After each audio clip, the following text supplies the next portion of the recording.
Buongiorno, ben ritrovati con Focus TG. Diamo un'occhiata a quanto accade all'estero, purtroppo catastrofi in Ucraina, come abbiamo visto anche ieri, ma soprattutto con la guerra tra Israele ed Hamas. Ospedale di Gaza, vedete il titolo del Corriere della Sera, oggi è arrivato il presidente americano a Tel Aviv, Joe Biden, ma c'è uno scambio di accuse soprattutto sulle bombe cadute sull'ospedale. Ha detto Biden: da Hamas orrori peggiori dell'ISIS, Israele sì ad aiuti umanitari a sud. E poi ancora cosa sappiamo dell'attacco, cosa dice Israele, cosa si vede nel video postato. Allarme bomba al ghetto di Roma, è una notizia arrivata poco fa. Evacuata la scuola ebraica, ma è una esercitazione. Vediamo anche i titoli dei giornali locali. Vediamo il Gazzettino, sono notizie di cui parleremo in questa edizione. Il cervo è saltato sulla strada all'improvviso e è finito dentro la cabina di un tir uccidendo il camionista. È accaduto a Borgo Valbelluna. E c'è l'attesa per la sentenza dopo la richiesta di ergastolo per Valentina Boscaro, che aveva ucciso il fidanzato con una coltellata al cuore. Non si è mai pentita, hanno detto i giudici, fredda e crudele. Tanta cronaca anche oggi, abbiamo ovviamente tutti i collegamenti con i nostri inviati. Sentiremo il sindaco Mario Conte a proposito del terrorismo e dei migranti che si trasformano in killer, che vengono anche poi rilasciati da una parte della magistratura che è contraria ai fermi di molti di questi migranti. E dopo quello che è successo a Bruxelles, proprio uno di questi migranti che era sbarcato a Lampedusa, era poi stato a Bologna, a Genova, poi era andato in Svezia, era stato espulso e ha ucciso 2 persone a Bruxelles. Sentiremo cosa avrà da dirci il sindaco Mario Conte su questo e poi tanto altro ancora durante questa edizione con i collegamenti dei nostri inviati. Intanto vediamo, purtroppo ci sono sempre appunto gli incidenti. Avete visto addirittura un cervo che è stato centrato da un tir ed è finito nella cabina del conducente, che ha perso la vita. Vediamo il servizio di Tiziana Bolognani. Un camionista è morto poco dopo le 7 di questa mattina sulla provinciale della Sinistra Piave fra Lentiai e Quero Vas. Il mezzo pesante che guidava è finito fuori strada dopo aver impattato contro un cervo che in seguito all'investimento è finito dentro la cabina di guida. A perdere la vita Manuel Favaro, originario di Treviso ma residente a Salzano nel Veneziano, di soli 35 anni. Per lui non c'è stato nulla da fare, pure i sanitari dell'Elisoccorso di Treviso si sono dovuti arrendere di fronte ai disperati quanto vani tentativi di rianimazione. L'impatto devastante è accaduto in località Molinello e il camion stava procedendo in direzione Belluno. Fortunatamente illeso il conducente di una Panda che sopraggiungeva dalla direzione opposta e che è rimasto parzialmente coinvolto nell'incidente. I soccorsi sono scattati immediatamente in zona. Oltre all'ambulanza di Feltre e l'elicottero di Treviso sono arrivati i carabinieri e i vigili del fuoco da Belluno e da Feltre con l'autogru. Dopo il nulla osta della magistratura, la salma del 35enne è stata rimossa per essere affidata al carro funebre. Abbiamo in diretta da Padova Valentina Visentin, perché oggi, vi dicevo, è attesa la sentenza per l'uccisione di Mattia Caruso. Venne ucciso con una coltellata dalla sua compagna Valentina Boscaro. Attesa per oggi la sentenza. A te la linea, Valentina.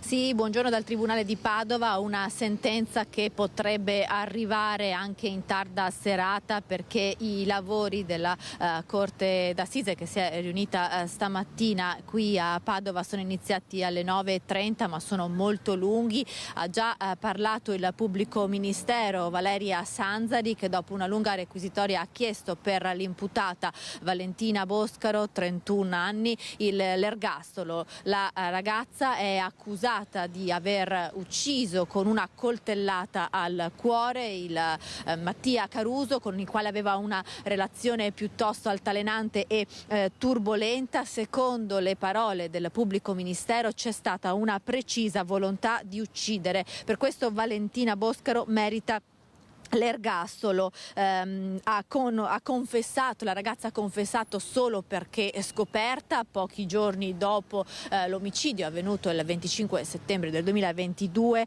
Ha scelto un'arma, il coltello che era in auto, nell'auto di Mattia, e con forza ha colpito. Un'unica coltellata che ha ucciso, che ha portato alla morte di Mattia, un'unica coltellata che ha trapassato il torace e la parete cardiaca, quindi una forza tale da poter ammazzare una persona. Non ha mai mostrato un effettivo pentimento. Il delitto quindi è un delitto d'impeto nell'ambito di un rapporto sentimentale malato. Questi alcuni dei passaggi della lunga requisitoria durata più di mezz'ora da parte del pubblico ministero.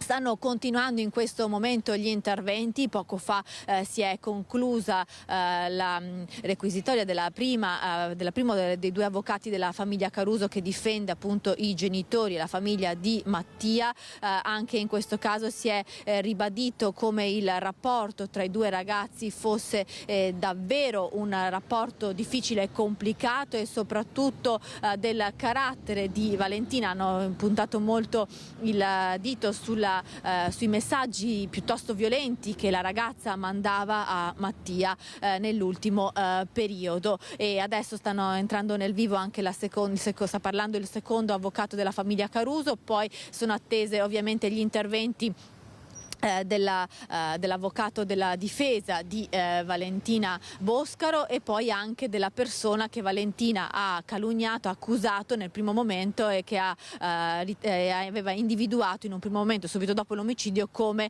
il possibile aggressore di Mattia. E quindi, oltre che per omicidio, è imputata anche per calunnia. Ovviamente i legali della famiglia Caruso si sono accodati alla richiesta di ergastolo fatta dal pubblico ministero. Dunque una giornata piuttosto lunga qui in tribunale a Padova. In serata quindi potrebbe arrivare la sentenza della Corte d'Assise del Tribunale di Padova su questo omicidio, uno degli ultimi più violenti avvenuti in provincia di Padova nell'ultimo anno. Dal Tribunale è tutto, restituisco la linea allo studio. Grazie Valentina, tienici informati. Ovviamente dovesse arrivare così in anticipo la sentenza, che è prevista, come dicevi, forse in serata. Torniamo ad Asolo per la tragedia sfiorata ieri in centro, dove, come vi abbiamo detto, un pulmino ha distrutto il plateatico di un bar che aveva chiuso soltanto un'ora prima. Poteva essere una strage. L'autista lo conosciamo bene, è un nostro cliente, amico, Michele. Insomma, ci dispiace per quello che è successo, però cose che capitano. Adesso ci rimbocchiamo le maniche. Gianni Reginato, cotitolare del Caffè Commercio nel cuore storico di Asolo, guarda avanti con la speranza di poter presto ripristinare il plateatico del suo locale, in parte andato distrutto dal pulmino piombato ieri sera su tavolini e sedie. Sono circa le 20:20 quando Michele De Zene, titolare dell'omonima ditta di autoservizi, parcheggia il suo mezzo accanto alla pedana del Deor. Sta aspettando un gruppo di studenti americani che deve riaccompagnare a Paderno del Grappa. È lui stesso, raggiunto telefonicamente, a raccontarci quegli istanti. È una manovra che faccio ogni giorno, più volte al giorno. Stavo per scendere dal mezzo per vedere se arrivavano i ragazzi, quando probabilmente, senza volerlo, ho toccato con la mano o con il ginocchio la piccola manopola, mettendo in driver il pulmino che ha il cambio automatico. A quel punto il veicolo si è messo in marcia e non sono più riuscito a fermarlo. De Zen è ancora scosso e ancora di più duramente provato da un altro tragico incidente in cui è rimasto coinvolto lo scorso giugno lungo la Treviso Mare in uno scontro frontale con un'auto. Quella sera persero la vita i due giovani ragazzi a bordo della vettura e un'amica di De Zen che viaggiava al suo fianco. Fortunatamente ieri sera nessuno è rimasto ferito. Il Caffè Commercio infatti lunedì chiude prima del solito e in quel momento non c'erano persone sedute ai tavolini. È andata bene, un'oretta prima c'erano 3, 4, 5 tavolini seduti fuori, era una catastrofe. È andata veramente bene, anche perché in quel momento non transitavano né auto né pedoni, nemmeno sotto il porticato dove siamo noi. Tra i primi ad accorrere correre i titolari della pizzeria Cornaro accanto al caffè dove stavano cenando gli studenti americani. Abbiamo sentito un forte rumore intorno alle 20:15, 20:20 e siamo usciti con mia figlia e abbiamo constatato che il pullman era sulla pedana, quindi aveva già provocato danni ingenti. Ha occupato parte della corsia stradale e tavoli e sedie sono finiti anche in parte nella loggia del capitano alla mia destra. Sul posto arrivano anche i carabinieri per ricostruire l'accaduto. Sotto shock l'autista del pulmino raggiunto dopo pochi minuti dai familiari. È Saverio Gemmato ad avvertire dell'accaduto Gianni Reginato, che una volta al locale si rende conto della situazione, ma passato lo sconforto iniziale insieme al fratello si mette al lavoro per gran parte della notte per ripristinare metà del plateatico, mentre per quella andata distrutta ci vorranno mesi di lavori. Bisogna rifare tutta la pedana, tutto lo scheletro in acciaio è stato tutto storto, sicché pedana e tenda, tanti lavori. Qualche danno anche al Deor della pizzeria Cornaro. Abbiamo subito dei danni dovuti allo spostamento della struttura del bar commercio che è vicino alla nostra pizzeria. Le fioriere, parte della struttura della pedana. Oltre ai danni riportati dal plateatico, i Reginato devono fare i conti anche con i mancati introiti derivanti dal Deor non completamente utilizzabile. Asolo ormai attira anche d'inverno, non è più stagionale e è un danno, però insomma sono incidenti che succedono. E 600 persone hanno voluto salutare ieri pomeriggio Alberto Rizzotto, l'estremo saluto, l'autista quarantenne alla guida dell'autobus che è precipitato dal cavalcavia di Mestre il 3 ottobre. Un trauma moltiplicato 21 volte, ha detto nell'omelia Don Alberto. Sentiamo il servizio di Daniela Sizzia. Vicino alla chiesa di Tezze un cartello scritto dai bimbi della scuola d'infanzia. Ciao Alberto. Un paese intero ha voluto salutare l'autista quarantenne precipitato con l'autobus dal cavalcavia di Mestre. 21 vittime, 18 feriti, una tragedia immensa. Tante lacrime, tante domande, un dolore che non si placa. La cerimonia officiata dal vescovo di Vittorio Veneto, Monsignor Corrado Pizziolo, e dal parroco Don Alberto Basso, che nell'omelia dice: una casualità imprevedibile, forse una concomitanza di fattori, ha interrotto quella straordinaria avventura che è l'esistenza, fatta di affetti, di sentimenti, di progetti, di abilità, di sogni. Un trauma moltiplicato 21 volte, che pesa e quasi toglie il respiro. Poi il pensiero d'Alberto, amato, stimato, sempre sorridente, appassionato del suo lavoro. Alberto era una persona responsabile, prudente, appassionata del suo lavoro, premurosa verso il prossimo, e il mezzo, l'autobus che guidava, era nuovo, eppure non è bastato. Un abbraccio immenso, i cittadini si sono stretti alla mamma Mariella, al papà Luigi e al fratello Giulio, così come gli amici ed i colleghi del quarantenne che sono arrivati davanti alla chiesa a bordo di un bus, davanti la foto dello sfortunato autista.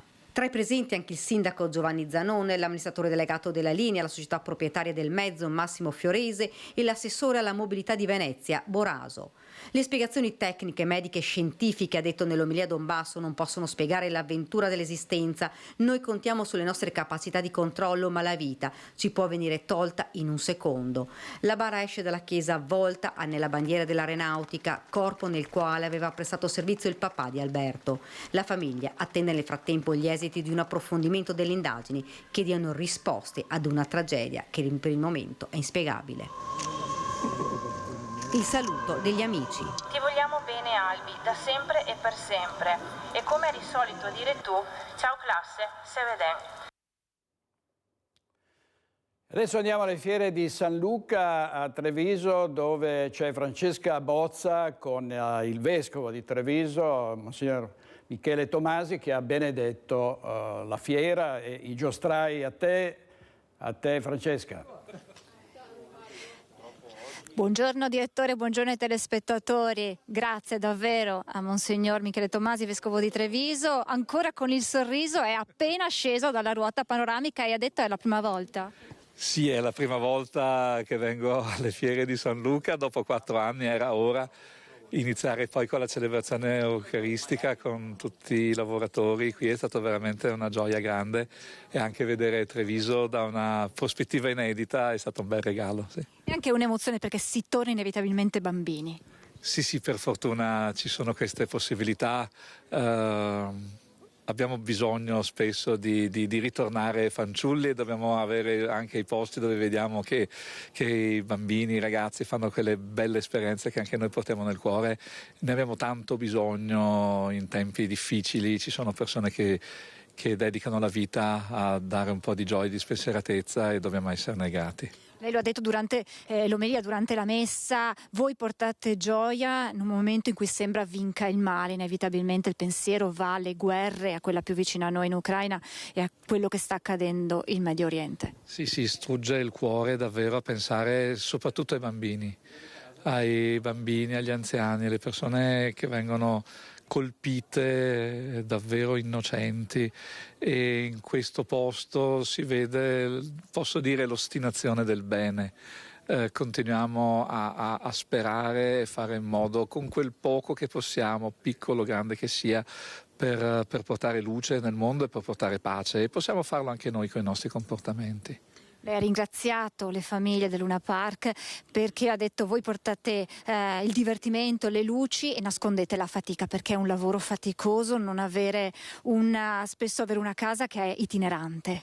Sì, io mi ricordo i messaggi, le richieste, gli incontri durante il periodo del lockdown, in cui davvero, quando le attività si fermano, si ferma tutto, e si ferma il guadagno, si ferma la vita di tante famiglie, e quindi adesso l'auspicio è davvero che si possa tornare a condividere la vita comune, comunitaria e sociale, in maniera tale che anche questo rimanga una parte bella della nostra vita.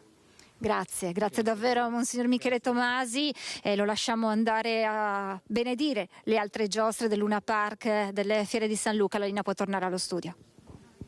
Grazie a Francesca Bozza. Adesso ci colleghiamo telefonicamente con Ario Gervasutti, che nel 2018 fu vittima di un attentato nella sua abitazione di Padova. L'inchiesta, sentiti alcuni pentiti, ha portato ad un politico, l'ex senatore della Lega Filippi, che aveva ordinato, dicono i pentiti, questo attentato contro Gervasutti, che è caporedattore centrale del Gazzettino e all'epoca era direttore del Giornale di Vicenza, per articoli comparsi sul Giornale di Vicenza riguardanti l'industria di Filippi. Allora, buongiorno intanto a Dario Gervasutti, grazie per essere collegato con noi, Dario. Buongiorno a voi, buongiorno a tutti. Allora, tra le cose che sono uscite oggi, le novità che sono uscite oggi sui giornali, c'è una dichiarazione di Filippi che al pentito incaricato di picchiarti, perché questo sarebbe stato il suo intento, avrebbe detto: vi ho chiesto una pizza, mi avete portato una bistecca. Come dire, io vi avevo chiesto soltanto di picchiarlo, di dargli una lezione e non di sparare 5 colpi di pistola contro la sua abitazione. Diciamo, sono elementi ancora più sconcertanti, no? Che si aggiungono a quelli di cui già avevamo avuto notizia, Ario. Guarda, se non fosse una situazione drammatica, e per fortuna non è stata tragica, ci sarebbe da ridere sinceramente, nel senso che cosa deve pensare una persona che scopre che qualcuno lo ha messo nel mirino e aveva chiesto a dei figuri di picchiarlo, e questi figuri, probabilmente perché mi hanno visto che sono un po' grosso, insomma, hanno pensato bene che forse era meglio evitare, e a scanso di rischi hanno pensato di spararmi in casa. Insomma, siamo alla farsa più che alla tragedia, per fortuna. Resta diciamo lo sconcerto e il rammarico io trovo che al cuore di tutto ci sia una carenza culturale in senso pieno pieno del termine, cioè la mancanza di quelli che sono i fondamentali della convivenza civile. Se, come insomma tutto lascia pensare, perché ci sono talmente tanti elementi, la ricostruzione delle forze dell'ordine e della magistratura è quella, supportata dalle rivelazioni di questo collaboratore di giustizia, insomma qui è evidente che siamo di fronte a qualcuno che non ha idea di quali siano il ruolo dei giornali, dei giornalisti, pensa di poter disporre, fare a piacimento quello che ritiene, pensa che tutti siano al suo servizio, pensa di intessere rapporti con la criminalità organizzata, con l''ndrangheta, senza poi pagarne il conto. È qualcosa di sconcertante, ripeto. Senti Ario, ancora per restare sullo sconcertante, c'è un altro particolare, cioè che il sicario, saputo che si trattava di Ario Gervasutti, avrebbe detto nelle dichiarazioni che sono state poi pubblicate oggi dai giornali, avrebbe detto se l'avessi saputo avrei chiesto di più. E peraltro l'imprenditore Filippi pare non volesse pagarlo proprio perché aveva chiesto un pestaggio e non di aprire il fuoco. Ecco. Sì, poi alla fine è venuto fuori che invece alla fine l'ha pagato lo stesso, esatto. Peraltro con una fattura, quindi con l'IVA. Una fattura falsa. Sì, una falsa fattura con l'IVA. Ma sì, anche in questo caso, ripeto, siamo di fronte al surreale, nel senso che è evidente che siamo di fronte a persone che non si rendono conto di quello che fanno. Questo è il dramma ed è grave, perché stiamo parlando di persone che hanno anche un ruolo nella società. Si lamenta quello che ha sparato, si è lamentato e potevi dirmi che era una persona importante. A parte il fatto che non mi ritengo importante, ma questo fa parte così delle varie considerazioni, ma non so, evidentemente ci deve essere un tariffario, cioè un tanto al chilo. Nel mio caso, in effetti, se si tratta di chili, probabilmente avrebbe dovuto chiedere di più, sì, questo è vero, però insomma... Senti, lui insomma avrebbe dovuto chiedere di più, ma tu cosa chiederai? Cioè è in corso, immagino, una richiesta di risarcimento danni, che cosa pensi di fare? Al momento è in corso ancora l'evoluzione delle indagini.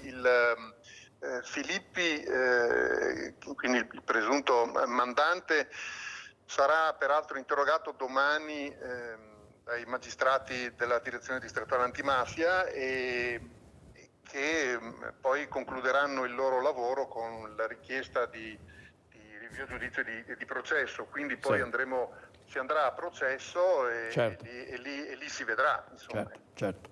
Ario, grazie molte a Dario Gervasutti, caporedattore centrale del Gazzettino all'epoca dei fatti, direttore del Giornale di Vicenza. Grazie Ario, buon lavoro. Grazie molte, a presto. Allora, dovremmo riuscire a collegarci adesso con Venezia perché c'è Filippo Fois con la vittima di un furto, una persona che è stata derubata, ha tentato di fermare il malvivente, il quale per tutta risposta lo ha preso a pugni. Sentiamo in diretta Filippo Fois. Sì, buongiorno direttore, buongiorno ai telespettatori di Rete Veneta. Ci troviamo in piazza San Marco, alle nostre spalle l'inconfondibile facciata della Basilica. Ci sono tantissimi turisti anche in questa mattinata di ottobre e assieme ai turisti purtroppo ci sono anche tanti malintenzionati. Ne abbiamo parlato parecchie volte, purtroppo dobbiamo continuare ad occuparcene. Le due persone che vedete accanto a me sono Franco Dei Rossi e Lorenzo Greco, fanno parte dell'associazione Cittadini Non Distratti, che è un'associazione di volontari che cerca di porre un freno e di avvisare turisti, passanti, residenti della presenza di ladri e rapinatori. Franco è colui che è intervenuto ieri per fermare uno di questi borseggiatori, porta ancora i segni, se riusciamo a farli vedere qui, dei pugni che ha ricevuto. un pugno durante la colluttazione. Cosa è successo, Franco? Niente, allora io ho fermato questo signore del Bangladesh che aveva preso dei soldi qui in Piazza San Marco a un turista. Praticamente questo signore, che è tutti i giorni in Piazza San Marco, vende del grano ai turisti per farsi fare le foto con i colombi. I turisti tante volte gli danno una mancia, 3-4 euro, e spesso tirano fuori magari il portafoglio, e questo signore qua ha preso i soldi dal portafoglio ed è scappato via. Il turista gli è corso dietro e a un certo momento non ce la faceva, si è fermato, al che io ho chiesto cosa è successo, mi ha detto mi ha fregato i soldi. Io ci sono rimasto molto male e ho detto vediamo se lo trovo. Infatti 2 minuti dopo l'ho rivisto nella stessa zona che stava andando per i fatti suoi, allora l'ho seguito e in campo della guerra l'ho fermato. Gli ho detto adesso tu hai preso i soldi a un turista, adesso chiamo i carabinieri, e lui mi ha detto no, li ho dati indietro. Ho detto stai qua, chiamiamo i carabinieri, poi vediamo quello che succede. Ha cominciato a dimenarsi, io l'ho fermato comunque e c'era tanta gente che guardava, visto la scena. A un certo momento lui mi ha dato un pugno. No, un signore che era lì, un veneziano, è intervenuto, gli ha dato lui 2 pugni, una pedata, e lui si è calmato fino a che sono arrivati i carabinieri. Allora, noi purtroppo dobbiamo dire che recentemente ci sono stati altri episodi ancora più gravi di questo, i 2 turisti australiani che sono stati accoltellati da un gruppo presumibilmente dell'Europa dell'Est la notte scorsa sul ponte dell'Accademia, un giovane di 24 anni che è stato violentemente aggredito dalle parti della libreria Toletta, quindi dalle parti di San Barnaba. E chiedo, Lorenzo Greco, cosa sta capitando a Venezia? Perché al di là dell'immagine da cartolina che abbiamo alle nostre spalle c'è veramente da aver paura. Purtroppo, buongiorno a tutti, sì, purtroppo confermo, la situazione è abbastanza preoccupante. Negli ultimi periodi ci sono parecchi episodi di violenza. Purtroppo anche... Il suo conoscente ha avuto una brutta esperienza di recente? Sì, confermo, un mio amico è stato oggetto appunto di un'aggressione da parte di 4 ragazzi, erano con delle bottiglie, e ha preso delle bottigliate il mio amico. Per fortuna è abbastanza anche ben messo fisicamente, è riuscito a svincolarsi e scappare, era insieme con la ragazza, la sua fidanzata. È un po' preoccupante adesso la situazione. A volte si tratta di ladri rapinatori, a volte si tratta semplicemente di gente in pesante stato di alterazione alcolica, però soprattutto queste cose succedono un po' in tutta la città, ma succedono anche a San Marco. Questa è la cosa che fa specie. E Franco, cosa succede qui soprattutto? Che praticamente tutti i giorni, e ripeto tutti i giorni, ci sono bande organizzati del Bangladesh che vengono in piazza e fanno gli abusivi. Praticamente danno grano ai turisti in modo che si possono fare le foto con i colombi, e poi pretendono dei soldi. È la prima infrazione perché il grano non si può vendere dagli anni 90. Ecco là, ma poi pretendono soldi, e se i soldi non sono come vogliono loro, questi turisti vengono accerchiati da un gruppo di Bangladesh e minacciosamente vogliono questi soldi. Tantissime volte succede che il turista tira fuori il portafoglio magari a 50 euro, loro prendono dal portafoglio di 50 euro e scappano via, ed è successo parecchie volte questa cosa qui. Di conseguenza non è più abusivo che vende il grano, ma c'è anche estorsione e ruberia. Di conseguenza penso che il problema sia molto più grosso di quello che vogliono mostrare le autorità. Siamo nel campo del diritto penale, effettivamente. Io direi che per ora da Venezia è tutto. Direttore, noi ti restituiamo la linea. Grazie molto a Filippo Fois. Avremo altri collegamenti con i nostri colleghi inviati in altre province. Vediamo, dopo la sospensione del servizio dei 2 autobus elettrici, anche a Padova parlano i sindacati. Ovviamente sono le conseguenze degli incidenti che sono capitati nei giorni scorsi. Vediamo. Percorrevano tratte extraurbane i 2 autobus elettrici della casa di produzione cinese Yutong, in forza nella flotta di Bus Italia, che sono stati sospesi dal servizio in via precauzionale dopo i 2 incidenti di Mestre in cui sono rimasti coinvolti 2 mezzi identici in uso alla società di trasporti La Linea. La decisione è stata presa dal comune di Padova in accordo con Bus Italia. I riscontri non hanno evidenziato criticità e negli anni non sono mai stati segnalati problemi, ma in attesa delle indagini avviate dopo la strage del cavalcavia di Mestre non verranno fatti correre. Da parte dei sindacati c'è cautela, non si vuole alimentare paure nei confronti dei bus elettrici che sono il futuro del trasporto pubblico. Siamo contenti che Bus Italia abbia deciso di effettuare delle ulteriori verifiche su questi mezzi.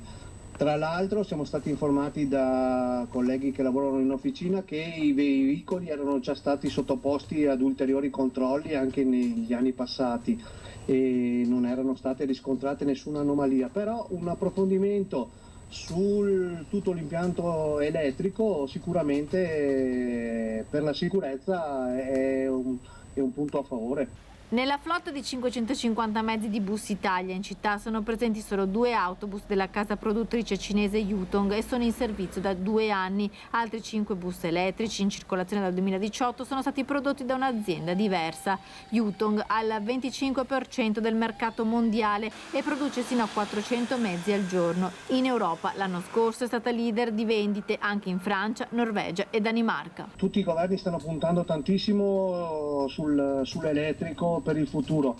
Questi mezzi per esempio sono fuori, che circolano su Padova da 5 anni, non hanno mai avuto problemi. Sono arrivati 13 nuovi mezzi a Padova elettrici della Iveco, che però facilmente avranno anche questi qualcosa di componente cinese.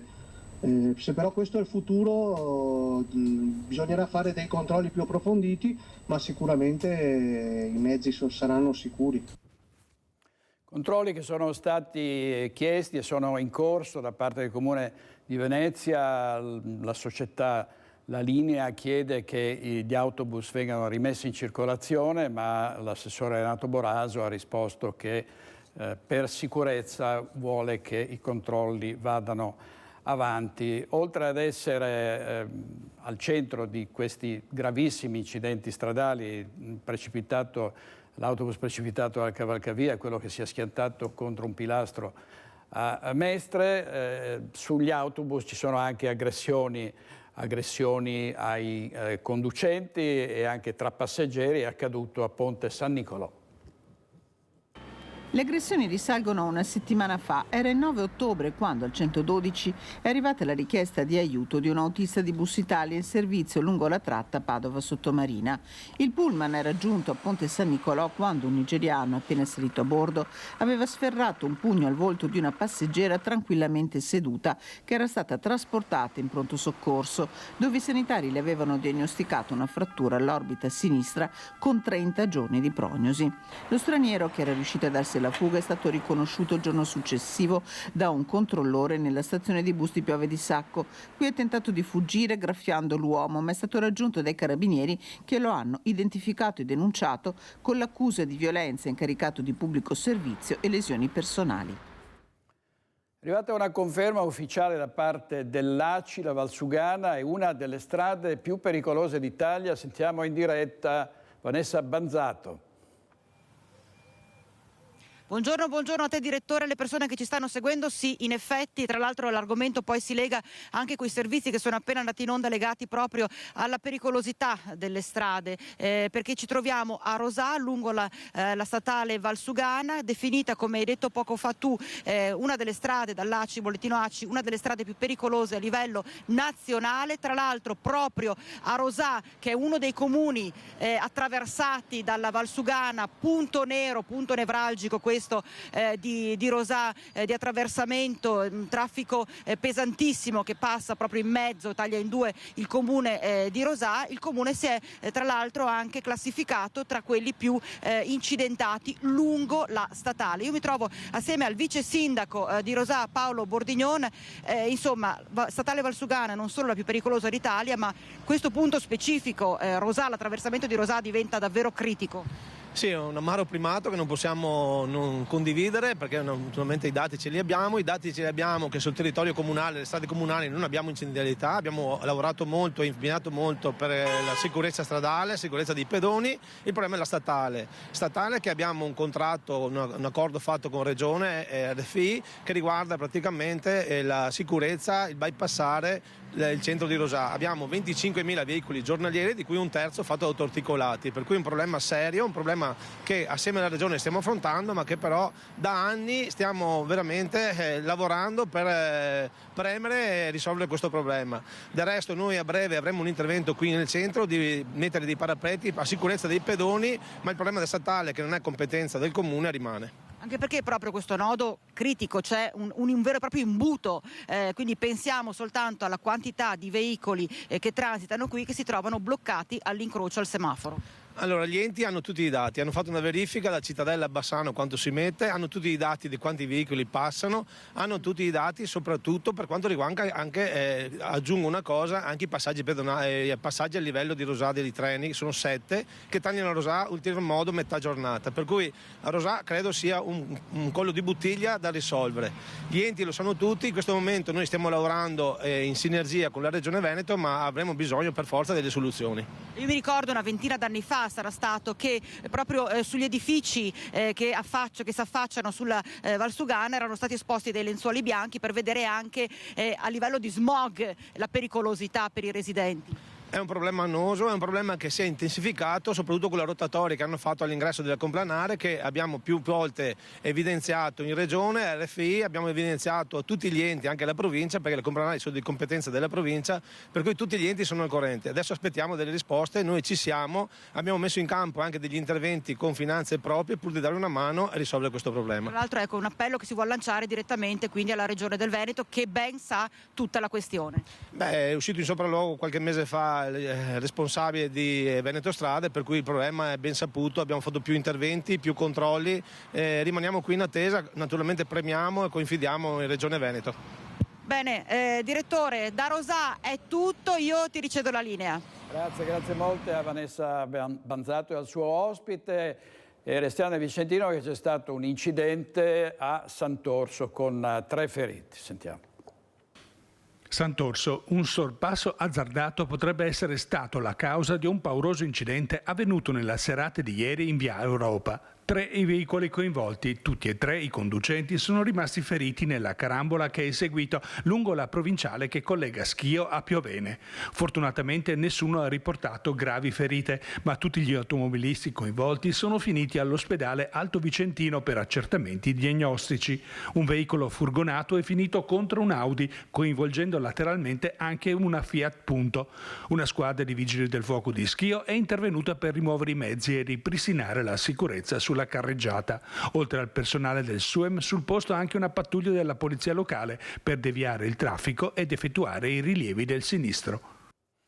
Servizio di Daniele Garbin, restiamo a Vicenza dove c'è stato un blitz delle fiamme gialle in 4 cannabis store. Vediamo.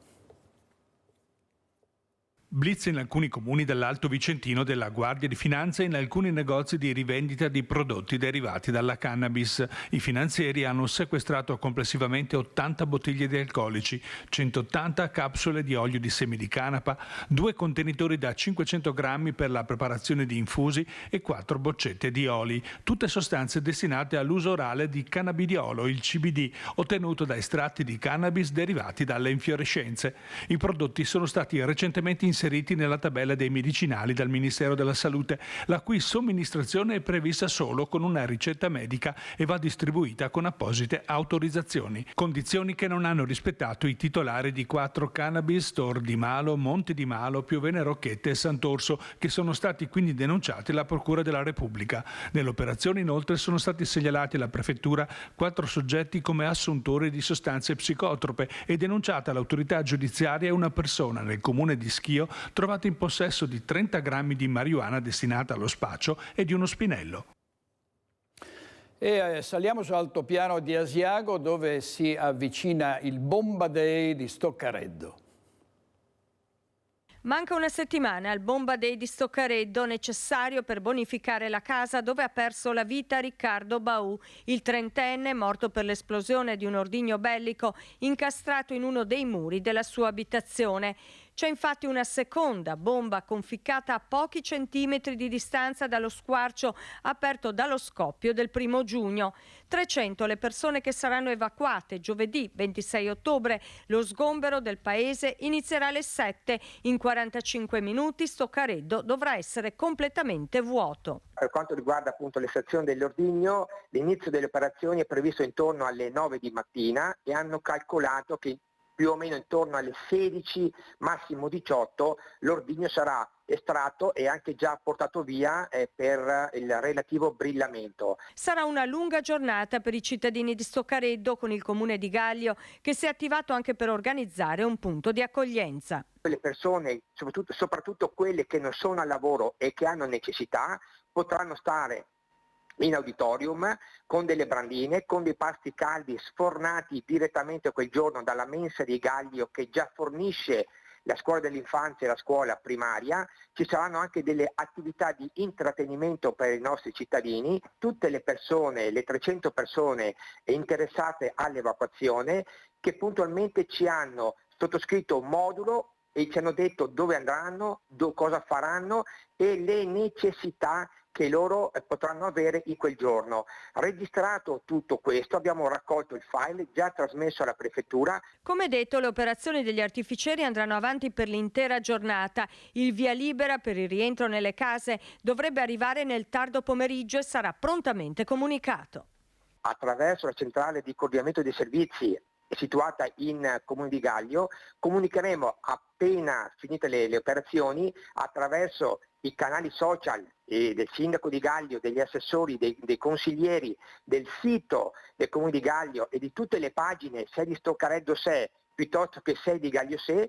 Li abbiamo già invitati, i cittadini sanno che dovranno rivolgersi o controllare le nostre pagine Facebook e social per essere aggiornati. C'è anche nel vademecum che andremo a consegnare ai cittadini già da lunedì prossimo, ma che loro hanno già visto nella riunione, anche i numeri di riferimento del comune.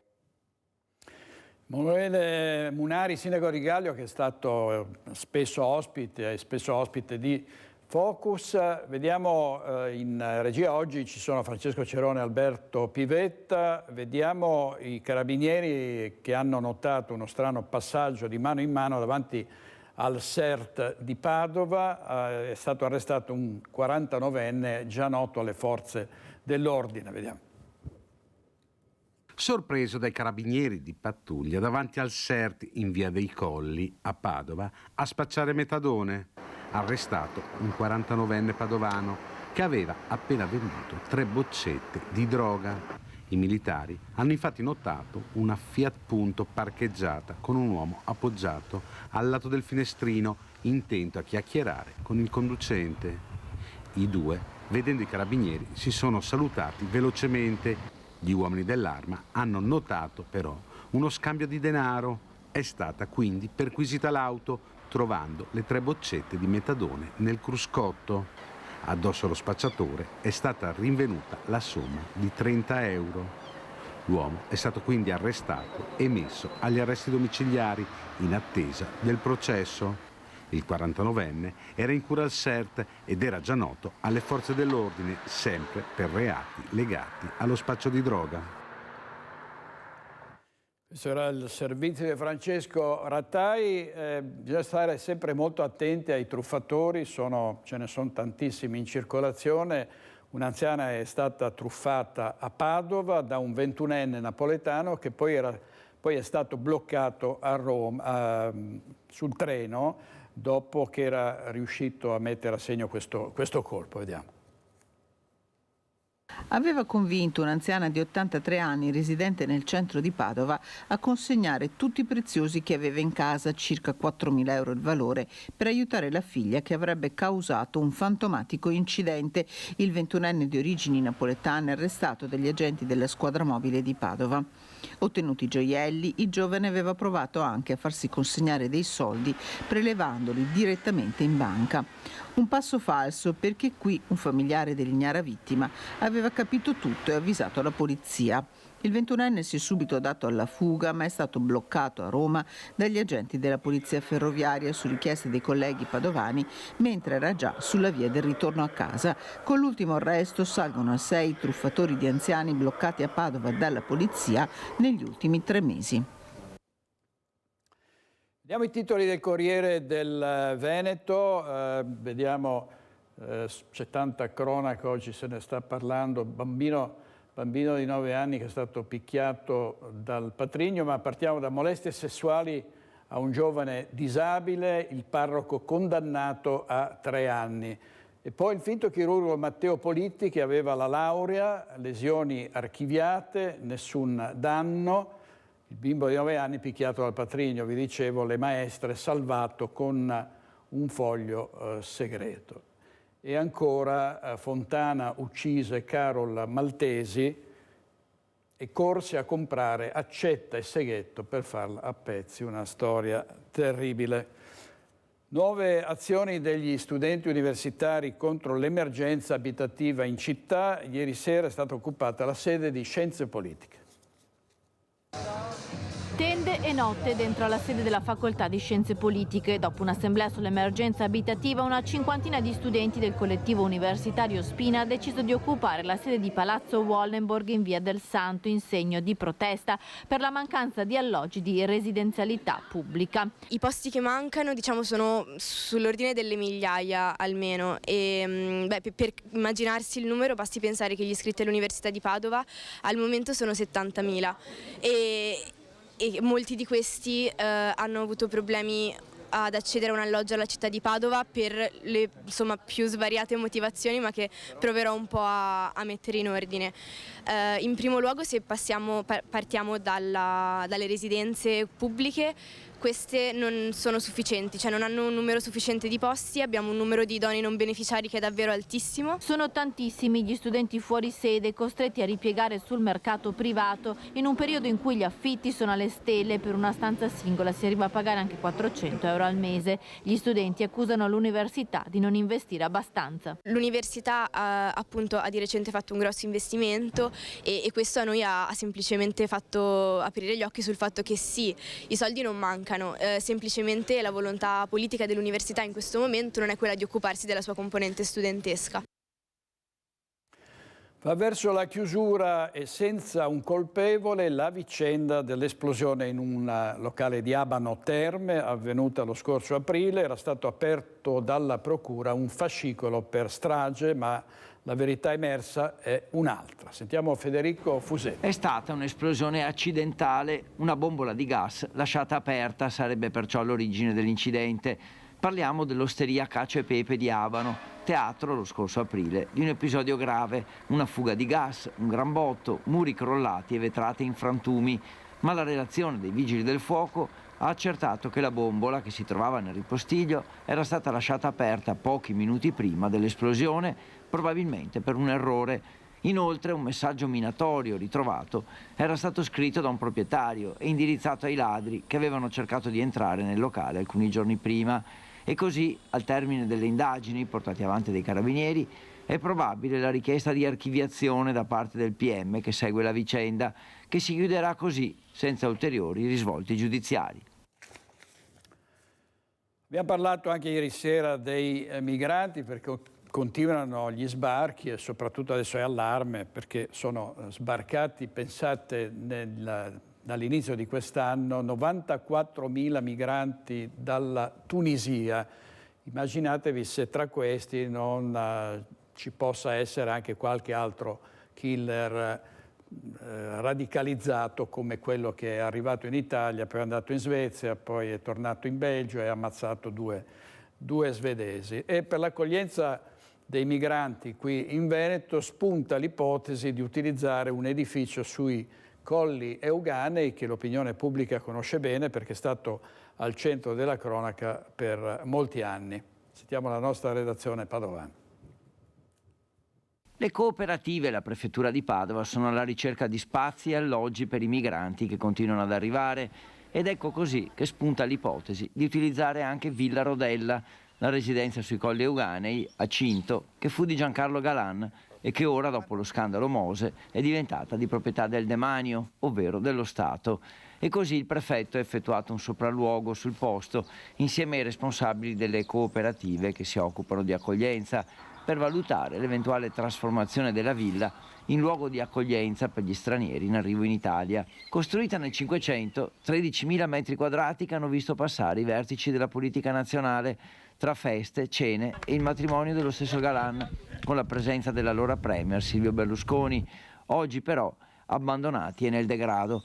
E probabilmente la situazione rimarrà tale quale perché i costi per la sistemazione, la manutenzione e la gestione della villa sono troppo alti per le associazioni, che dunque sembra non accetteranno la proposta dello Stato. Unica possibilità: rivedere i termini del contratto, magari abbassando il canone o accordandosi sui costi di ristrutturazione, ma i tempi sono molto stretti. Il governo ha detto di no alla nuova pista da bob a Cortina in vista delle Olimpiadi invernali del 2026 e il presidente Zaia quindi risponde con la proposta di avere qui tutto lo sci. Scatta l'offensiva del Veneto, svuotiamo Bormio, la lettera di Zaia, senza la pista da bob, intanto addio strade, parcheggi e museo Monti. Sentiamo qual è il livello della bagarre anche a livello politico e istituzionale. C'è un sostegno corale alla richiesta del governatore di ridisegnare la distribuzione delle discipline olimpiche che non possono essere appannaggio soltanto della Lombardia. Ridisegnare la distribuzione delle discipline olimpiche è l'imperativo anche il giorno dopo l'annuncio della clamorosa retromarcia del governo sulla costruzione della nuova Eugenio Monti a Cortina. Il presidente della regione ha fatto partire stamattina una lettera indirizzata al presidente e all'amministratore delegato della Fondazione Milano Cortina 2026, Malagò e Vernier. Chiedo ufficialmente, perché l'ho già scritto, annuncio che l'ho già scritto, a Fondazione Milano Cortina di riequilibrare la dislocazione ovviamente delle gare e di quello che sono le venue sportive e olimpiche, visto considerato che il Veneto perde bob, skeleton e slittino. La parola d'ordine è riequilibrare la presenza delle Olimpiadi in Veneto. Lo chiede anche la presidente di Confindustria Belluno Dolomiti, Loren Berton. Cortina, le Dolomiti devono rimanere il cuore dell'evento e non possiamo cedere alla delusione. Da qualsiasi parte la si guardi, la decisione del governo ufficializzata dal presidente del CONI Malagò qualche difficoltà l'ha già creata. Che fine faranno i progetti per le infrastrutture? Saranno realizzati il museo e la riqualificazione dell'area bob a Ronco? Il presidente di Fondazione Cortina, Stefano Longo, parla di sconfitta per il paese ospitante, ma al tempo stesso invita a tenere la barra dritta per non disperdere energie e capitale umano. Dal governo al momento nessun chiarimento. Il PD, con il senatore veneto Andrea Martella, ha depositato un'interrogazione urgente per conoscere stato delle opere previste e dei ritardi, oltre alla richiesta di audizione in commissione dei ministri Salvini e Abodi. Sul punto oggi dice la sua anche il presidente dell'Anci Veneto, Mario Conte. Non è colpa del Veneto se non ci sono più le risorse per poter realizzare questa pista, però è altrettanto vero che il Veneto viene penalizzato con questa scelta e quindi mi affianco all'appello del presidente Zaia di ricalibrare le competizioni in modo tale da poter dare le stesse opportunità ai territori. E quindi anche qui scontro tra coloro che dicono è un grave danno per l'immagine non soltanto del Veneto, della perla delle Dolomiti e per lo sport, ma altri dicono è un vantaggio perché si risparmiano delle risorse. Vediamo. Stiamo facendo una gran brutta figura, quello sì, Cortina ci rimette assolutamente. Si poteva fare di più, però non si capisce come mai questa titubanza, anche i soldi ci sono, perché non le facciamo. Per fare le Olimpiadi e costruire una pista da 120 milioni non aveva alcun senso, però che lo vadano a fare, adesso sembrava che andassero addirittura in Cina, una roba del genere, insomma mi lascia un po' perplesso. Sono spese che ritengo inutili e visto poi l'utilizzo che non si farà finite le Olimpiadi. Opinione personale, spendere quella cifra che si era ipotizzata per fare una pista del bob, quando mi pare che ci sia da rivolgere la nostra attenzione ai servizi della sanità, al giorno d'oggi sarebbe meglio assicurare servizi di questo genere e non se ne abbiano a male gli sportivi, ma insomma possono anche prendere il loro bobbino e andare a St. Moritz o a Innsbruck. Era un'opera totalmente fuori scala, che non si proprio impensabile nel territorio della Concampezzana, sarebbe stato l'ennesimo scempio. Adesso però resta da bonificare l'area dove della pista, resta da fare tantissime altre cose, si faranno? I soldi ci sono però. Olimpiadi senza bob, che notizia è stata per lei ieri? Allora, da un lato mi dispiace che una disciplina non venga eseguita, anche così importante per quanto riguarda la città di Cortina, ma in realtà per tutta la città di Belluno e per il Veneto. Mi auguro che vengano spostate altre gare. Io conosco bene Cortina e conosco anche la vecchia pista di bob, ma non credo che sia quello che richiamerà gente e nome di Cortina. Ci vuole altro? Ci vuole altro, sì. E abbiamo detto il governatore chiede una redistribuzione delle discipline sportive a questo punto. Vediamo cosa ha detto in un'intervista all'agenzia Vista. Vediamo. Delle agenzie, quindi non sono nella stanza dei bottoni rispetto al bob, come vi ho sempre detto, visto e considerato che il bob è un'opera finanziata dal governo e realizzata dalla società Simico, la società infrastrutture. Peraltro, come ho più volte detto, noi non abbiamo mai finanziato minimamente quest'opera, il che non vuol dire che si riconosce che quest'opera è elemento centrale del dossier. È un dossier che a Losanna è stato approvato nel 2019, nell'estate del 2019 dal CIO, e per cui non è un'invenzione quella del bob, è il bob più vecchio del mondo, 1908, Eugenio Monti, tutto quello che si sa. E cercheremo di capire poi quali sono poi gli elementi che hanno portato a questa decisione e se sarà confermata, visto e considerato che non ho avuto modo di parlare in maniera approfondita, se non sentire il presidente Malagò rispetto all'agenzia che ha fatto. E anche lui mi ha confermato che considerano i tempi, diciamo, troppo ristretti per fare altro.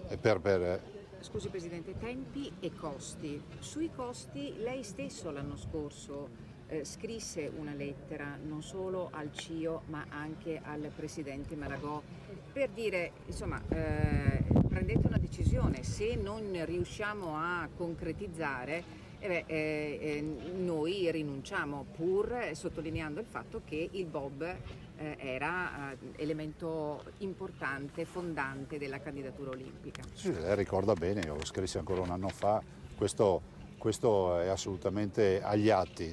Ciò non toglie che oggi, se sarà confermata, immagino di sì, non lo so, cercheremo di capire meglio questa decisione. Noi porremo una questione, che è una questione non irrilevante, che chiediamo la redistribuzione delle venie olimpiche. Significa che le discipline olimpiche, che oggi sono, diciamo, in maniera molto schematica e solida distribuite tra l'area dolomitica e la Lombardia, ovvero tra il comune di Milano, l'area, diciamo, delle Alpi Lombarde e la nostra area, deve essere assolutamente ridisegnata. Non è un tabù, visto considerato che accade un po' in tutte le Olimpiadi, che fino all'ultimo istante la certezza di dove si svolgeranno le gare non c'è, e quindi noi chiediamo, qualora il bob non ci fosse più, di ridisegnare la distribuzione delle gare. Più gare a Cortina? Noi assolutamente non possiamo pensare che le Olimpiadi di Cortina siano le Olimpiadi meno il bob, sono le Olimpiadi meno il bob più altre gare. Le Olimpiadi meno il bob più altre gare, ha detto il presidente del Veneto Luca Zaia. Andiamo in pubblicità, state con noi perché abbiamo ancora tanta cronaca. A tra poco.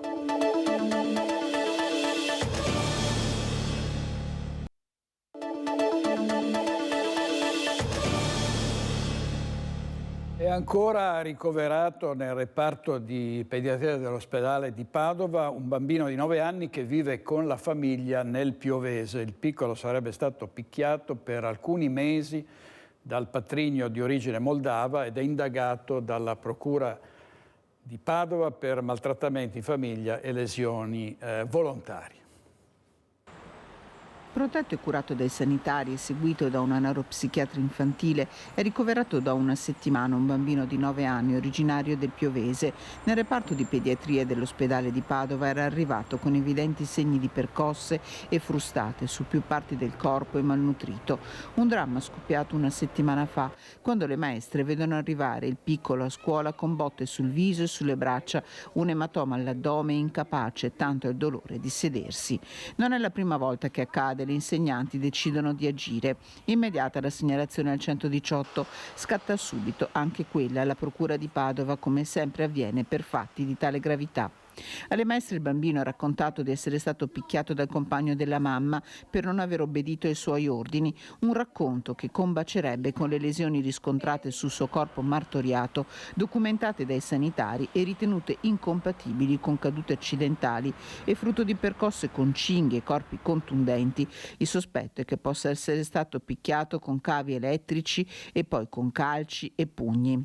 Il PM Sergio Dini apre un fascicolo. A testimoniare viene chiamata la mamma, che agli investigatori avrebbe ribadito che il bambino si è fatto male da solo. Nel frattempo viene iscritto nel registro degli indagati con l'accusa di maltrattamenti in famiglia e lesioni volontarie il patrigno, un moldavo di 39 anni raggiunto da un provvedimento di divieto di dimora nel comune di residenza del bambino e di allontanamento dalla casa familiare, con il divieto assoluto di avvicinare la vittima e i luoghi frequentati senza autorizzazione del giudice.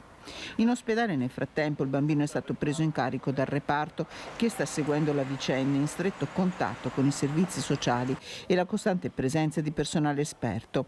Qui per ora non è ammessa neppure la mamma, se non in modo protetto. Sono molto frequenti le risse tra giovani e giovanissime, ce n'è stata una ieri a Vicenza, in corso San Felice, con un accoltellamento.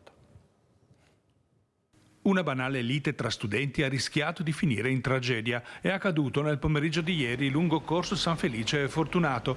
A seguito di una discussione per futili motivi, un 17enne è stato ferito all'addome con un'arma da taglio ed è finito in ospedale. Il suo rivale, infatti, non ha esitato ad estrarre un coltello e a colpire il giovane. Tra lo spavento di alcuni passanti è intervenuto il SUEME, che ha trasportato il ragazzo in codice giallo a San Bortolo, dove fortunatamente è rimasto solo in osservazione per qualche ora.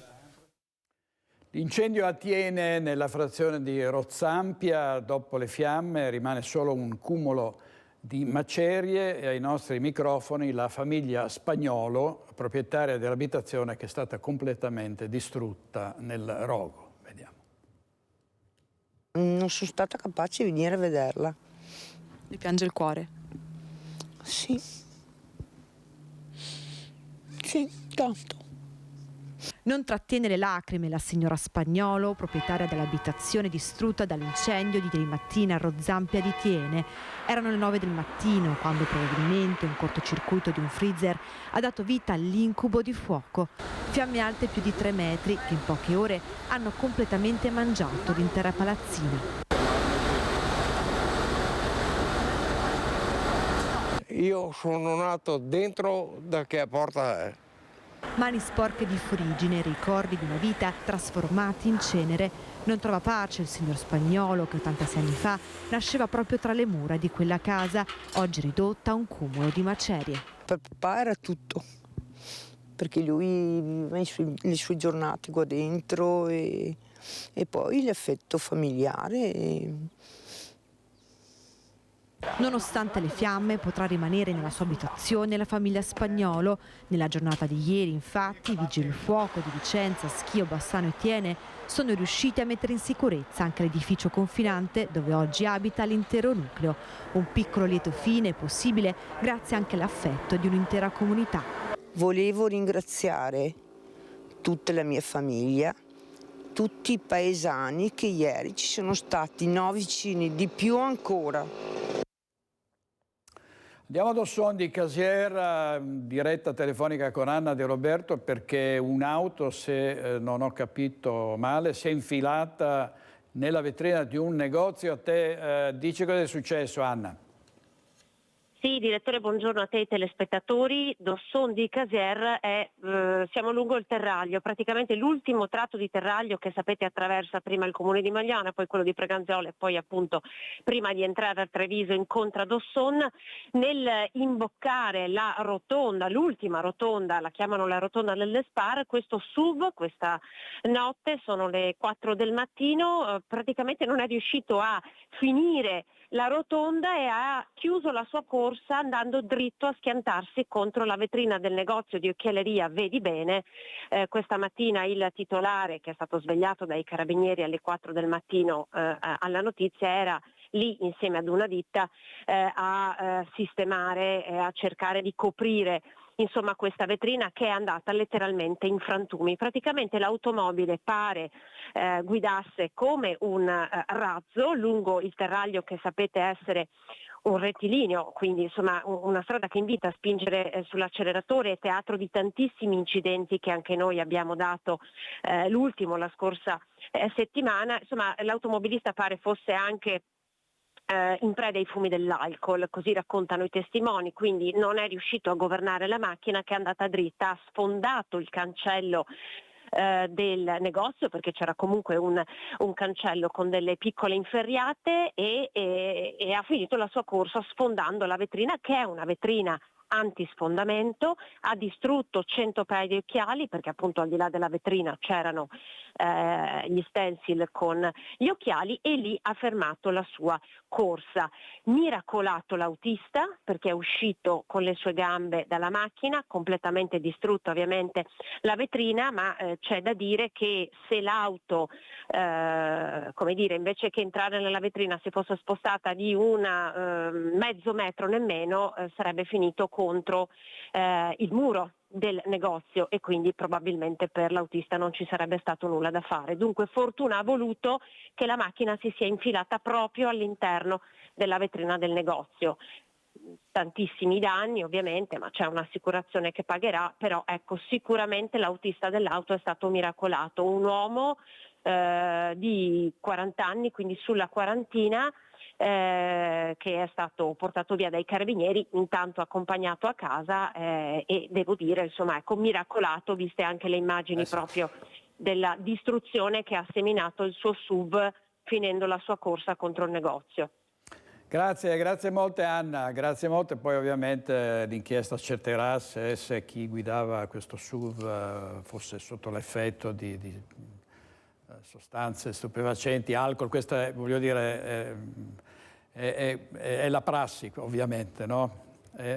Sono atti più che dovuti. Adesso andiamo in diretta a Treviso da Christian Arboit, perché il sindaco Mario Conte ha rilasciato dichiarazioni molto dure nei confronti di chi permette ai migranti non solo di arrivare qui nel nostro paese, ma di delinquere, mentre invece il ministro Salvini, per aver tentato di fermare i migranti, era stato processato ed è ancora attualmente a giudizio. A te Christian.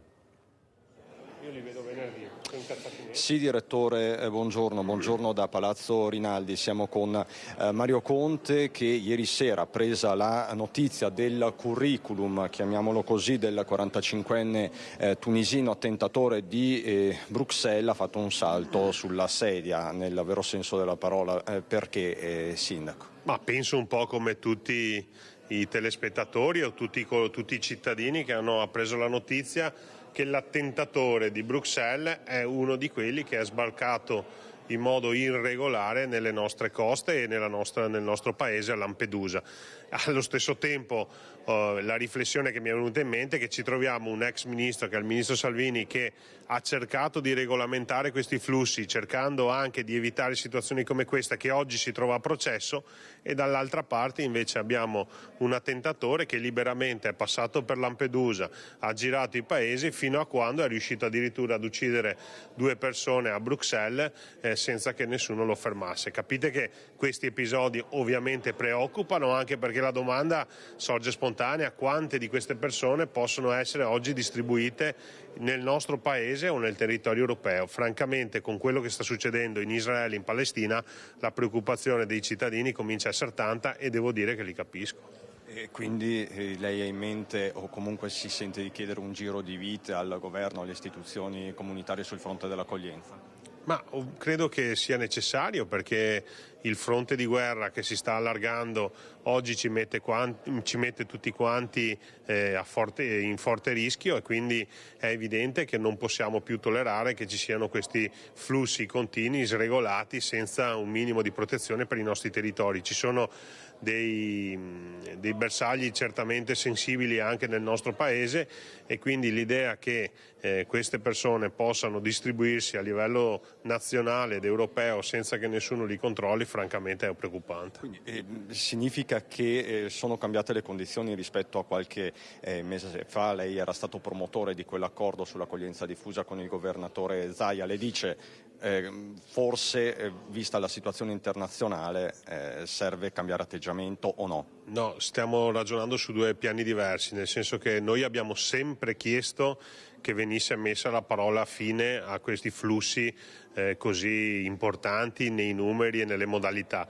Dopodiché, una volta che queste persone arrivano nel nostro territorio, noi in qualche modo dobbiamo gestirli, e lì è subentrato il protocollo. Però era ferma la nostra richiesta di chiedere uno stop a questi arrivi, perché è evidente che siamo totalmente in difficoltà, totalmente impreparati nella gestione di questi flussi migratori, e oggi abbiamo anche un pericolo in più, che è quello di infiltrazioni da parte di terroristi tra queste persone, che molti dei quali, è vero, scappano dalla guerra, alcuni scappano dai cambiamenti climatici, alcuni scappano dalla povertà. È altrettanto vero che tra di loro si infiltrano delle persone che vengono nel nostro paese, in Europa, con altri scopi e con altri obiettivi. Ecco, intanto il Viminale, proprio sulla questione, sulla vicenda del 45enne tunisino, ha diffuso diversi dettagli. Il 45enne è arrivato in Italia la prima volta nel 2011, è sbarcato con un barchino, a bordo di un barchino a Lampedusa, poi è stato in Svezia, dove hanno confermato le autorità svedesi, è stato in prigione e poi espulso. È tornato una seconda volta in Italia nel 2016, è stato identificato la prima volta a Bologna da parte della Digos come radicalizzato. Aveva espresso infatti la volontà di aderire alla Jihad per partire per combattere, quindi siamo negli anni dell'ISIS, dello Stato islamico per intenderci. C'è poi una ragionevole certezza, si stanno anche diffondendo delle foto, che nel marzo del 2021 questo 45enne tunisino si trovasse a Genova, quindi è un quadro inquietante questo, Sindaco. No, ma soprattutto vi chiedo se tutto questo è normale, cioè c'è una persona che si è palesemente manifestata e soprattutto ha manifestato il suo intento, che continuava ad arrivare nel nostro paese, è arrivata per ben 2 volte, è stata fermata dalle forze di polizia, è stata espulsa da un paese europeo, ma è riuscita ancora ad essere libera di agire e di uccidere. Io credo che questa non sia la normalità, e credo che serva assolutamente intervenire, e soprattutto serva ridare dignità a quel ministro che ha cercato in tutti i modi di evitare questa situazione, e che oggi si trova a doversi giustificare davanti a un giudice.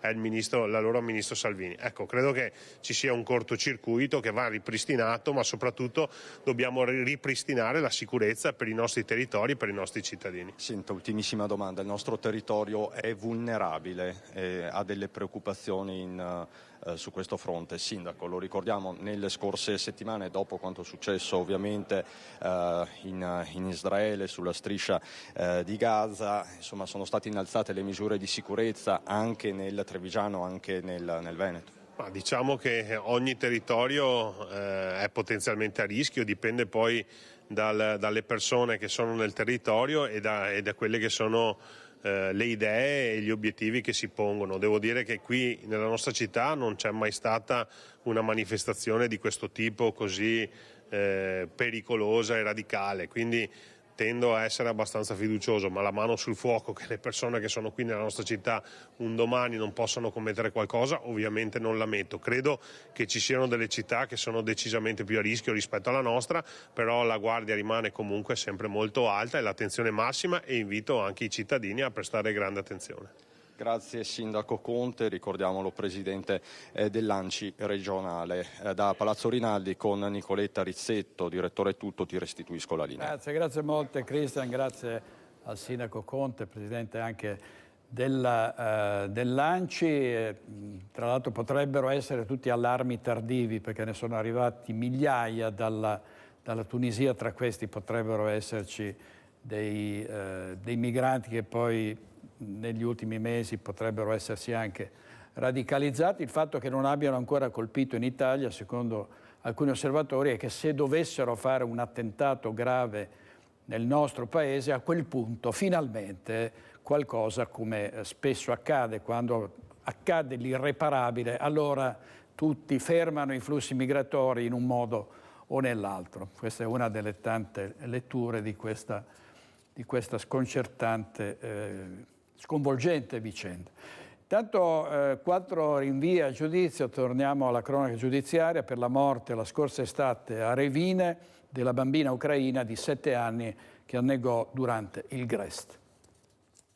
Sono state rinviate a giudizio dal GIP Cristian Vettoruzzo le 4 operatrici indagate con l'accusa di omicidio colposo per la morte il 28 luglio del 2022 della piccola Maria, la bambina ucraina di 7 anni annegata nel lago di Revine durante il Grest. Sfuggita alla guerra scoppiata da pochi mesi nel suo paese d'origine, la piccola stava trascorrendo dei momenti di gioco a pochi metri dalla riva sotto la custodia di suore e volontari dell'Istituto San Giuseppe di Vittorio Veneto.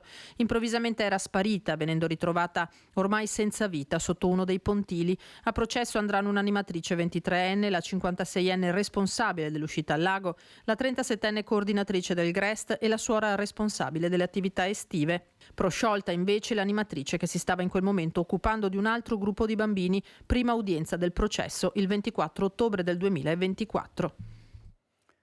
Servizio di Lina Paronetto, pronunciata in mattinata intanto la sentenza di primo grado a carico del sacerdote di Vittorio Veneto, accusato di molestie sessuali nei confronti dei pazienti dell'ospedale in cui era cappellano. 3 anni la pena, farà ricorso in appello. È stato riconosciuto colpevole e condannato a una pena di 3 anni dai giudici del Tribunale di Treviso Don Federico De Bianchi, 48 anni, sacerdote della diocesi di Vittorio Veneto, a processo con l'accusa di aver molestato sessualmente 4 pazienti ricoverati tra il 2009 e il 2010 nel reparto di psichiatria dell'ospedale dove prestava servizio come cappellano. Don De Bianchi è stato assolto per uno dei 4 casi in esame e prosciolto per altri 2. Per il quarto, il giudice ha invece accolto la tesi della pubblica accusa condannando il sacerdote a 3 anni a fronte di una richiesta complessiva della procura di 8 anni. È stata la stessa diocesi di Vittorio Veneto con una propria nota a diffondere l'esito dell'udienza, sottolineando che De Bianchi continua a confidare nella giustizia ed esprime la disponibilità a proseguire l'iter giudiziario con la serenità che viene dalla mia coscienza, così ha detto. L'intenzione è dunque quella di ricorrere in appello, azione questa che il vescovo di Vittorio Veneto, Monsignor Corrado Pizziolo, appoggia. Si è detto dispiaciuto il vescovo per l'esito del giudizio di primo grado e ha ribadito di essere convinto che il sacerdote sia estraneo alle azioni per le quali è imputato. A Venezia il comitato anti-Movida è pronto ad intentare una class action contro il Comune di Venezia perché sulla regolamentazione dei locali notturni, secondo questo comitato, non si è fatto ancora abbastanza. È possibile che venga promossa una class action contro il Comune? È possibile, ci stiamo arrivando.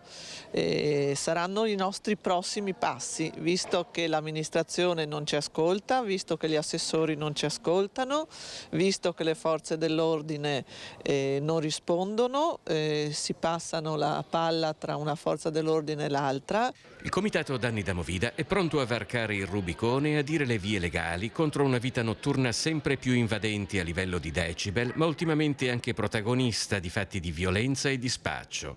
Già al momento della fondazione il comitato aveva paventato l'ipotesi che se al rispetto del riposo reclamato dai residenti non ci si fosse arrivati attraverso atti amministrativi del comune, la strada per tutelare le proprie richieste sarebbe stata necessariamente quella del tribunale. Il prossimo passo imminente è di costituirsi in associazione per dare più valore al nostro impegno, al nostro numero e di conseguenza intraprendere la class action. Abbiamo già sentito 2 avvocati, probabilmente ne sentiremo anche un terzo, ma siamo quasi sicuri di recarci da uno di questi avvocati. Oltre che un albergo diffuso con una capacità ricettiva di 5.000 posti letto a chilometro quadrato, una densità che ha oramai superato la popolazione residente, Venezia è anche un locale diffuso, con 1.500 tra bar e ristoranti, spesso muniti di plateatici che si espandono per ogni angolo disponibile. Ma chi è riuscito a rimanere a vivere a Venezia è lo zoccolo duro che non intende recedere. Ci sono precedenti in questo senso, vale a dire di gruppi di cittadini che hanno promosso una class action contro un'amministrazione comunale per questo motivo? A Brescia assolutamente, che è quello che sembra che sia un po' più ricordato, e poi stanno uscendo in varie altre città, ho letto Torino, Padova, Bologna.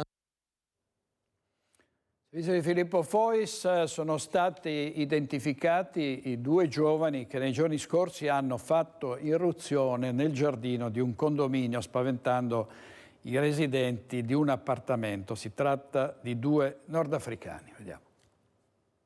Sono entrati dal cancello che affaccia sul giardino condominiale, indisturbati, poi hanno sbattuto con i pugni contro la vetrata di un appartamento, terrorizzando i residenti. Torci in mano, i 2 ragazzi alla vista dei proprietari hanno chiesto dove fossero posizionati i cestini.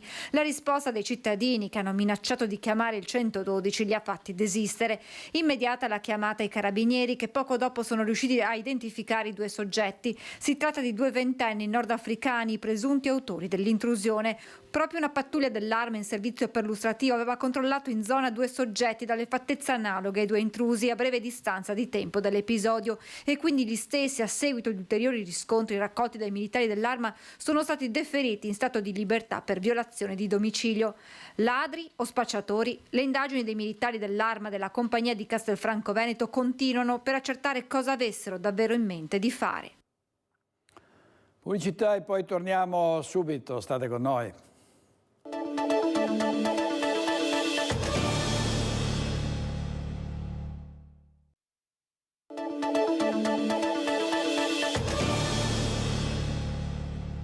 Una categoria in via di estinzione, potremmo dire, purtroppo è quella degli edicolanti, perché ovviamente i giornali vengono venduti sempre di meno, la gente guarda i tablet, va sulla rete, guarda i telegiornali delle televisioni locali, e quindi è andata in scena la notte delle edicole, una protesta per sostenere iniziative che possano aiutare questo settore, protesta con luci accese e serrande alzate. Negli ultimi 5 anni in Italia hanno chiuso 3.339 edicole. In provincia di Padova erano 246 prima della pandemia, ora sono meno di 200. Ecco perché nella notte delle edicole questi presidi di cultura e di coesione sociale hanno tenuto le luci accese e le serrande alzate. La situazione è al limite, servono aiuti e sostegni, a partire dal rinnovo dei contratti con gli editori, fermi al 2009. L'edicolante, ad esempio, per ogni quotidiano venduto incassa pochi centesimi di euro. Le richieste sono chiare. Il rinnovo contrattuale editoriale, che è da 20 anni che non viene rinnovato. Sostanzialmente chiediamo 10 centesimi ogni pubblicazione che c'è in edicola. Chiediamo anche che la nostra categoria venga messa nelle categorie dei lavori usurati, e chiediamo di non essere più l'ultima rotta del carro, che a livello editoriale, quando arrivano i fondi dal Dipartimento dell'Editoria, dal Ministero del Dipartimento dell'Editoria, a noi arriva solo le briciole. Inoltre le edicole chiedono al governo che il credito d'imposta riconosciuto per chi sostiene spese per l'attività diventi definitivo, e una nuova rottamazione delle licenze con accompagnamento alla pensione degli edicolanti sul modello dell'anticipo di pensione ottenuto dalle aziende editoriali. Prossimo appuntamento il 21 novembre, quando le edicole chiuderanno per sostenere la manifestazione nazionale che si terrà a Roma.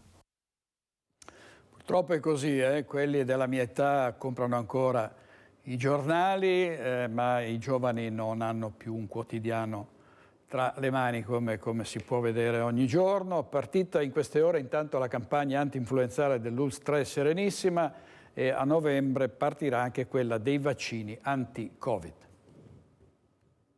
124.000 dosi per coprire il 56% degli ultra 65enni del territorio. È questo l'obiettivo dell'ULSS 3 Serenissima per il vaccino anti-influenzale. Degli elementi come un'influenza possono scatenare l'abbassamento delle difese e portare a un disequilibrio che viene tenuto in piedi con molta fatica dai farmaci. E allora questa è una cosa su cui non possiamo scherzare, ce l'ha insegnato il Covid. E di dosi nei magazzini ce ne sono già 119.000, ovvero quasi tutte. La distribuzione in corso in questi giorni, ha spiegato Francesca Capretta, referente vaccinale dell'ULSS 3, destinate come priorità alle case di riposo, ai medici di medicina generale e ai pediatri. I destinatari sono per primi i più anziani e i fragili con patologie ben specificate. Poi l'anti-influenzale verrà esteso a tutti gli altri, anche insieme ai vaccini anti-Covid che stanno arrivando a ospedali, case di riposo e farmacie. Il quantitativo più importante di vaccini anti-Covid, 90.000 dosi, arriverà a fine ottobre, così potrà partire la campagna contemporanea di anti-influenzale e anti-Covid. Proponiamo queste 2 vaccinazioni, che sono 2 vaccinazioni assolutamente sicure, che abbiamo fatto molte volte, che possono essere fatte insieme senza dover accedere 2 volte ai servizi e che alla fine sono un bel investimento. E quindi facciamo un gesto intelligente, proteggiamoci. È un attimo, la vaccinazione è molto rapida, ne abbiamo fatte a migliaia, non ha assolutamente queste controindicazioni di cui si racconta e ti fa dormire qualche sonno un po' più sereno. Una curiosità: sono raddoppiate da 600 a 1500 le dosi antinfluenzali sotto forma di spray nasale per i bambini dai 2 ai 6 anni, che l'anno scorso hanno funzionato molto bene. Quanto al Covid, i ricoverati per questa patologia sono in totale una ventina tra tutti gli ospedali veneziani e i tamponi positivi, da oltre 100 al giorno, sono scesi ora attorno agli 80. 100 anni fa la scomparsa di una grande attrice, Eleonora Duse. Il comune di Asolo ha realizzato un programma ricco di appuntamenti a lei dedicato, a partire dall'inaugurazione di una sezione del Museo Civico intitolata Una casa per Eleonora. Sentiamo la nostra redazione di Treviso. Lombarda di nascita, veneta di adozione, Eleonora Duse aveva scelto Asolo per trascorrere gli ultimi anni della sua vita, un paesetto di merletti e poesie, come amava definirlo. Ed è proprio grazie alla grande attrice teatrale che Asolo deve molta della sua fortuna. Celebrare Eleonora Duse nella città che ha scelto come città del cuore, come città della propria anima, era una sfida alla quale non potevamo sottrarci. Al Museo Civico è stato allestito un percorso espositivo immersivo e coinvolgente per permettere ai visitatori di immergersi nella vita della Duse. Un insieme eterogeneo di materiali donato dalla figlia di Eleonora, Enrichetta, nel 1933 e depositati presso il appunto, Museo Civico di Asolo. Questa mostra è inserita all'interno del programma ricco di appuntamenti dedicato al centenario dalla sua scomparsa, che vuole celebrare non solo la diva che ha calcato i più grandi palcoscenici internazionali, ma anche la donna nella dimensione privata della sua vita. Donna amata e stimata per tutte le attività teatrali, ma anche donna, voglio sottolineare, imprenditrice di se stessa. È stato un grande successo a Jesolo per la pedalata col campione, una parata di stelle delle 2 ruote che hanno reso la località balneare capitale del ciclismo per un fine settimana.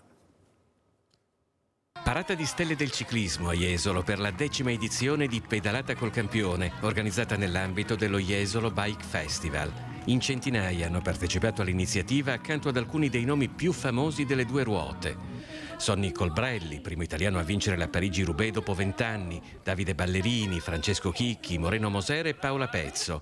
Ospiti anche della serata che ha preceduto l'evento, come Vincenzo Nibali, tra i pochissimi ad avere vinto tutti e 3 i grandi giri, la Vuelta a Spagna, il Giro d'Italia e il Tour de France. È una grandissima festa di fine stagione, c'è qui un Peter Sagan che chiuderà la sua stagione ed è bello anche essere qui a festeggiare un po' con lui la sua carriera. Ospite d'onore della Pedalata col Campione è Peter Sagan, primo corridore della storia a conquistare 3 campionati del mondo su strada consecutivi. In carriera ha collezionato 120 vittorie prima di ritirarsi dal professionismo per puntare alla mountain bike. Sempre mi fa piacere e sono molto contento anche di essere invitato a questa festa qua, evento. Sì, domani facciamo la pedalata con tifosi, con amici, ci sono tanti altri corridori che si sono già anche ritirati e va bene, vediamo, guardo avanti che sì, mi piacerebbe fare queste uscite. Soddisfatto l'organizzatore dello Jesolo Bike Festival, che nota soprattutto la grande crescita di interesse verso questo sport. Questa è un'avventura nuova perché abbiamo rilanciato con altre iniziative. La Grave che è andata a buon fine oggi, abbiamo visto numerosi partenti, abbiamo organizzato un villaggio con un'esposizione di bici storiche, abbiamo fatto correre anche i giovanissimi. Abbiamo visto che c'è molto interesse e la riuscita, per la riuscita posso essere solo contento. È tutto per oggi, grazie al regista Francesco Cerone, oggi con Alberto Pivetta, e ci vediamo stasera, se lo vorrete, a Focus alle 21:15. Buona giornata.